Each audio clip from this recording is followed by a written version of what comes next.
ড্ৰাইভাৰজনৰ গাত বুকুত এনেকৈ বাৰু কিয় ধৰিব লাগে ধৰি আছে আমি 10:40 আছিলো আহি ব্ৰেক মাৰিছে আগৰ গাড়ীখন ৰখা কাৰণে ইহঁতে গাড়ীখনে মাৰি দিছে আমাৰ গাড়ীখনৰ অৱস্থা চাওক স্পীডত আহিছে বেছি আছে 40 বেছি আছে গাড়ী স্পীড গাড়ীখনে মাৰি দিছে 40 দেখোন আহি ডাইৰেক্ট মাৰব পানী লাগিব গাড়ী গাড়ীখনৰ অৱস্থা গাড়ীখনৰ অৱস্থা দেখাম আমি কেমেৰা হাত নিদিব নেৰু ছোৱালীয়ে এজন ড্ৰাইভাৰ বুকুত ধৰি পেলাই অশ্লীল কথা কিছুমান কৈছে চিঞৰ-বাখৰ কৰিছে ড্ৰাইভাৰজনক মানসিকভাৱে অপদস্থ কৰিছে সমজুৱা ঠাইত একচুৱেলি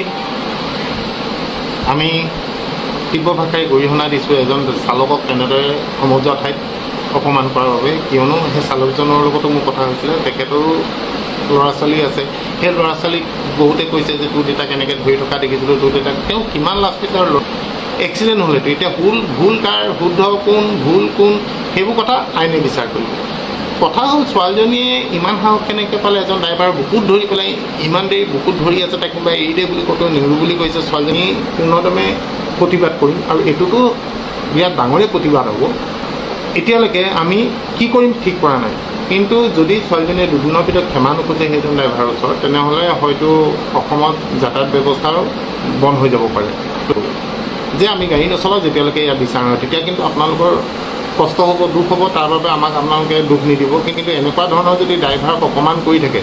আমি সদায় মাত মাতি যাম মোৰ লগৰ গোটেই সংগঠনৰ যিমান ড্ৰাইভাৰ আছে সকলোৱে মাত মাতিব ৰাতিৰ পৰা এতিয়ালৈকে অহৰহ